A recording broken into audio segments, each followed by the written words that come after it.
Hello and welcome to my first video about macro programming. For those who are already doing their own macros, this might be a bit basic, but I wanted to give everyone a chance to get started if they want to. I'm going to start by recording a couple of macros, not because I think recording is an important skill to master, but rather that it's a way to help you get your brain around the idea of what macros actually are and how they work. So I want to give you a chance to see the basics of Visual Basic, and in order to be able to write your own macros eventually, but I think probably more likely that it will first of all help you to customize other people's macros. And in the light of that, I really do want to recommend Jack Lyon's Macro Cookbook. I think you'll find that really helpful. And apart from anything else, it's got these superb Heath Robinson type cartoons, which I think are brilliant. So get a copy of that if you get started. Right, now let's get started by recording a macro. So we need our ribbon there, and so there are various ways you can record a macro, and I'm not quite sure how it applies to different versions of Word. I've got Word 2010, so I'll show you the different ways on here, and then you can apply that to your own version. The first one is the Developer tab here. If you click that, you will see on the left here I've got Visual Basic, which will just take me straight to Visual Basic, and you see there that it says Alt F11 is the shortcut. We'll use that at some stage. Then we've got macros, which will take us into the list of macros that we've got in the computer, and that's Alt F8 as the shortcut. And the one we want here is record macros. So if we click record macros, it asks you for, well, it offers you a name, and you can change that to something else. I'll just leave the one that's there. So that's going to be the name of my macro. Click OK, and you will notice that the cursor here has now got a little cassette recorder, if you remember those. So it's a way of saying that it's recording, but obviously it's a very historic icon. Okay, so if I do something like moving the cursor around with the cursor keys, then those keystrokes will be recorded, and I can have a look and see what how they've come out. Down at the bottom here, well no, actually the icon on the Developer tab has now changed to stop recording, so I can stop recording from there and that will have created a macro, which we'll look at in a minute. But let's have a look at some other ones. There's the where are we? We've got the icon down the bottom here, which is for creating a recording, so click on that one. And we're now being offered the name macro 2 because macro 1 is already an existing macro. So if I OK that, then I can do the same sort of thing. Even if I hold shift down, then I can select as well. OK, and then I can stop that recording in the same sort of way by clicking the icon down there to stop it. So that's fine. And then the other one we've got is on the View tab. To the right here we've got macros, and we click on the down arrow there. We're offered to view the macros. That's the Alt F8, the macro window, macro list window, and we've then got the record macro there. So click on that one, macro 3, OK, do some things there, go up and down, whatever. And then in the same window, I suppose, isn't it? Yes, there we go. Stop recording there. Okay, so we've got 3 macros, so let's go and have a look at them. So let's just put that out of the way. So we want to have a look at those macros. We want to go into Visual Basic. If we try Alt F11, then we haven't got any macros. Well, not visible anyway. So if I just close that a second, if I do Alt F8 instead to view the list of macros, then I've got the list of macros that are there, and I can click the Edit window just to edit any one of those, and that will put me into the Visual Basic. So at the top here we've got Microsoft Visual Basic for Applications, Normal, New Macros. So it's in the Normal template, and this is the sort of standard place where most people put their macros in an area called New Macros. And if I do a Control End, that will take me to the very end of the Visual Basic window, and I've got my 3 macros that I recorded there, and hopefully those should make sense. So the first one is move down a word line, a line, one line, move up word line 7 lines, move right 7 characters, word character. This WD character and WD line is just actually a code, a number code, but Microsoft have provided us with a word to generate that code number, rather than us having to remember the magic numbers that are to be used there. So the unit is a character, and we've got this one down here, which was move right 5 characters and extend. So that's extending the selection. So if you remember, we moved across, held the shift key down, moved across, and selected some characters. So let's try and do something actually useful rather than just playing around. Let's get rid of those and close that window, and then let's do something useful. So suppose we want a macro that does something useful, for example to switch to characters. So I want to record a macro, click on there, and so I'll give it a name, switch chars. Doesn't matter what you call it really. Okay, so what I'm going to do is to hold the shift key down and move right. So I've extended the selection. I'm going to use Control X to cut that. I'm going to move right by 1 place and use Control V to paste it, and that's it. That's going to be, those 2 characters are switched around. So if I now stop that recording, I've got hopefully a new macro down here called switch chars. Okay, so that's it there. Make it a bit smaller so we can see what's going on.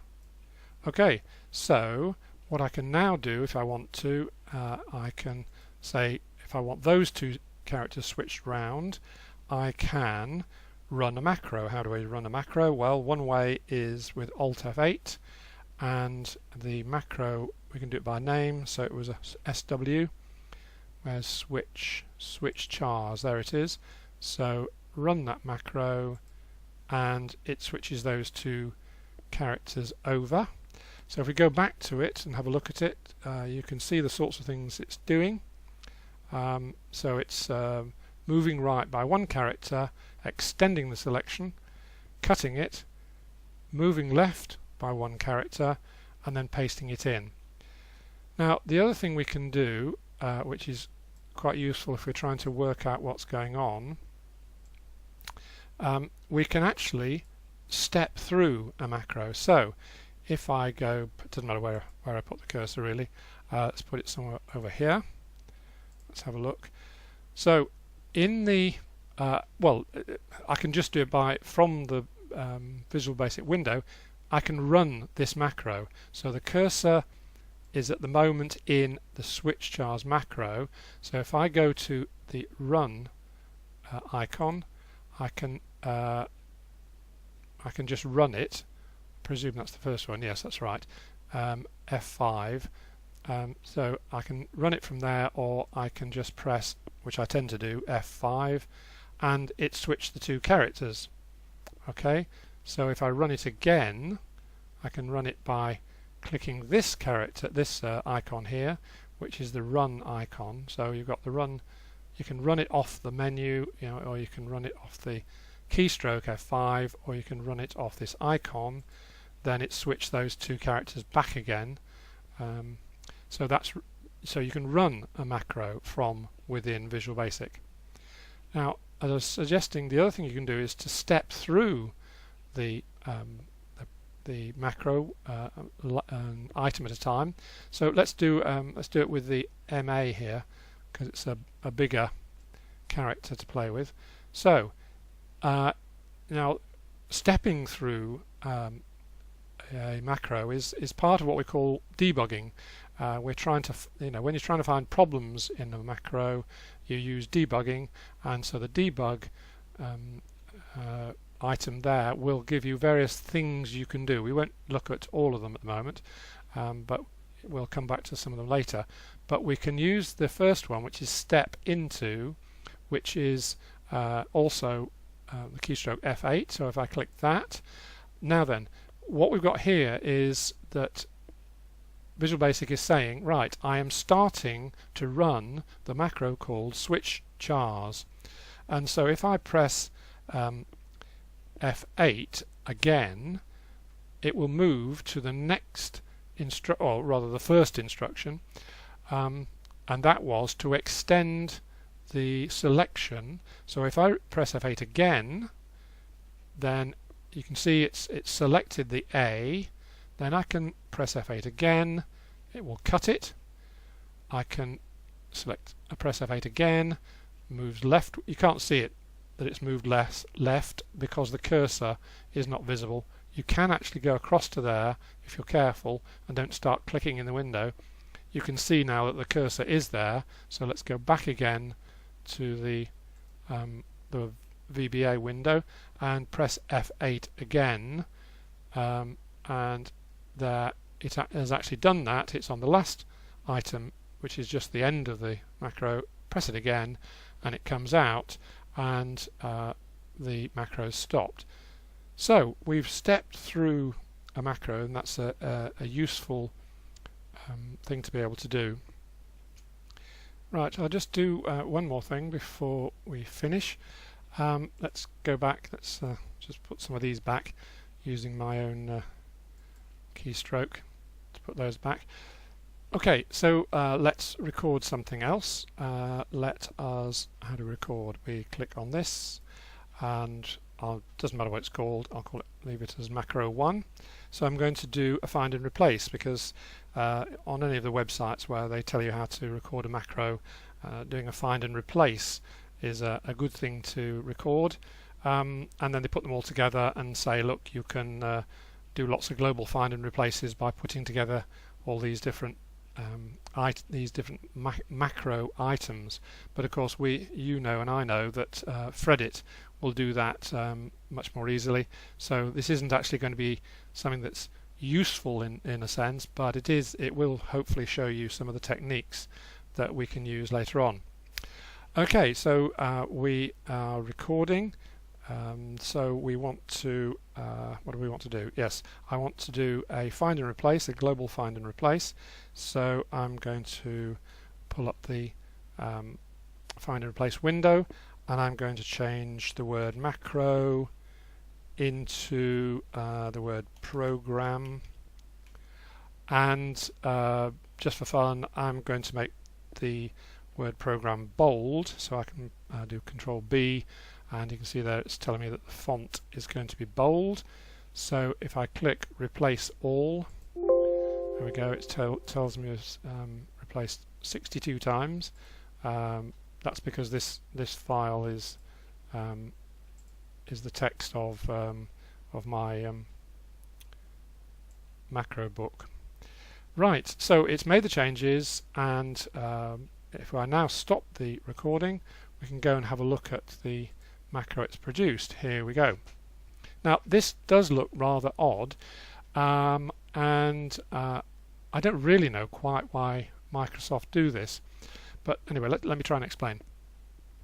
So in this section here you've got with selection.find and then end with, and what that means is that each of these commands, .text equals macro, so that's obviously the find text, it's like having the word selection.find in front of the word .text, and then the same thing in front of this one, and the same thing forward, and the same. So, and here you've got 3 at the beginning, which are selection.find. and you've got one at the end there which is selection.find.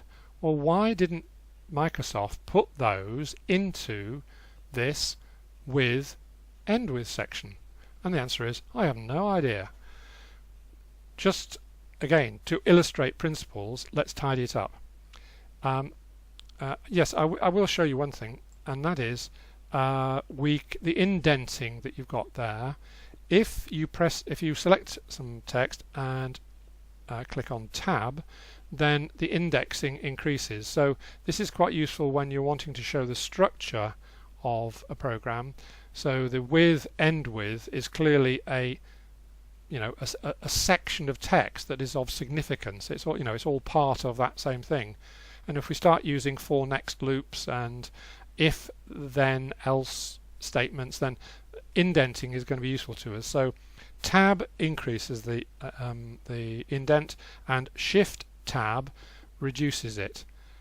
I think my version of Visual Basic I've altered the options slightly so that it only jumps by 2 spaces. I think that the default value is that it jumps further, but 2 spaces was enough for me to see the indenting, anyway, that's right. So what we want to do is to show what can happen here. If I want to get rid of these selection.finds and put that text into this end with section. So let's cut it out. Let's put it in here. Just move that so you can see it better. And you may not have come across this idea before. Oh no, I'm not selecting it.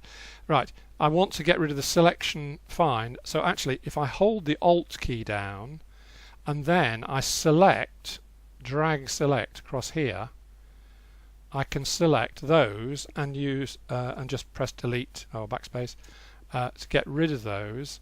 Then I can select that and copy it. Well, I'll cut it, get it out of the way.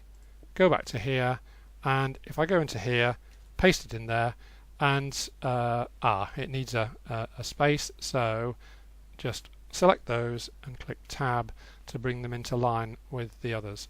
And so that is just tidying that up, and we can put this one, this dot execute, we can put that in there as well. So I can drag that to there, then click return there, and you'll note that because there already was an indent, then Visual Basic keeps the level of indent going the same. But we have to remember that we've got this selection find here that we don't want, so we need to get rid of that. What's this? Oh yes, no, that must have been I scrolled the screen or something. Anyway, so get rid of that. Okay, right, so we can see if that's going to work as a macro. Oh, it's going to take a while if I undo these, isn't it? Undo. There we go. Right, so I'm back to there. So that macro is ready to go. Let's try it. So let's well, no, we can run it from here, can't we? So if I click in here and click run, then it's done that find and replace and made the word program into bold. It might be just worth going down some of these and just saying what they're trying to achieve. With all these commands, it's trying to set up the find and replace, and the first two make sure that if you've just done a find and replace that involved changing the formatting, then that's no longer maintained. I mean, I could put another line in here, probably getting a bit clever, but I could put another, if I shift drag that to get a copy, I could, change 2 into 4 and then have another execute there. So that would do the same sort of thing with another find and replace. But that would be keeping the same parameters as we've got in the earlier part of that with end with. Sorry, I'm getting too complex here. but the point I'm saying is that the clear formatting is to make sure that you haven't got something like replacement font bold from a previous find and replace that will then run over into the next find and replace. Right, so obviously .text is the thing we're finding. .replacement.text is the text we're replacing. Forward equals true. Well, there may be a reason for going for finding forwards or finding backwards. But if we're doing global find and replace, then we're going all the way around and back again anyway. But then that's the wrap bit. The wrap says when you get to the end, do you just stop or do you go round to the beginning again? So wrap says find and continue. So for every single find and replace it does, it goes on to the next one and the next one and the next one, gets to the end, back up to the top, keeps on going through until it gets back to where it started. So in other words, it does all of them through the whole text, even though my cursor started somewhere down in the line of Jack Lyons. It went down to the bottom, back up to the top, and did the 2 macro or 3 macros or whatever higher up. Formatting has been set to true because we are actually changing the formatting. Until I prepared this video, I didn't know what .format was for, and I don't think it achieves anything particularly. However, if I had set it to false, then the bold that I've asked it to do here would not have been done. So I don't really know what that achieves. Match case, fairly obvious. Case sensitivity, look, we've got program with a capital P, program with a small p, because we had macro with a small p, a small m and a big M. So if that had been true, then it would have only changed the lowercase macros and not the ones with an initial uppercase. Match whole word, again that's fairly straightforward. Wildcards, again, you've probably come across that. Sounds like is a bit obscure. And match all word forms, I haven't a clue what that is. No idea. Just ignore that. And they're all false, so they're not doing anything. Then we've got the execute, and the replace there is to replace all. So the other ones that this find and replace can do is replace one. So it just goes, it finds the next item and replaces that one and then stops. It only does one. And if we don't have replace, if we just say execute, that says find, execute. In other words, it will go to the next word that says macro and stop. It will just, so that's just a find. Right, I've rabbited on for long enough, time to stop, and I'll come back and do some more on the sort of structures and things that we use in programming and how they apply to producing real useful macros. Okay, thanks for watching.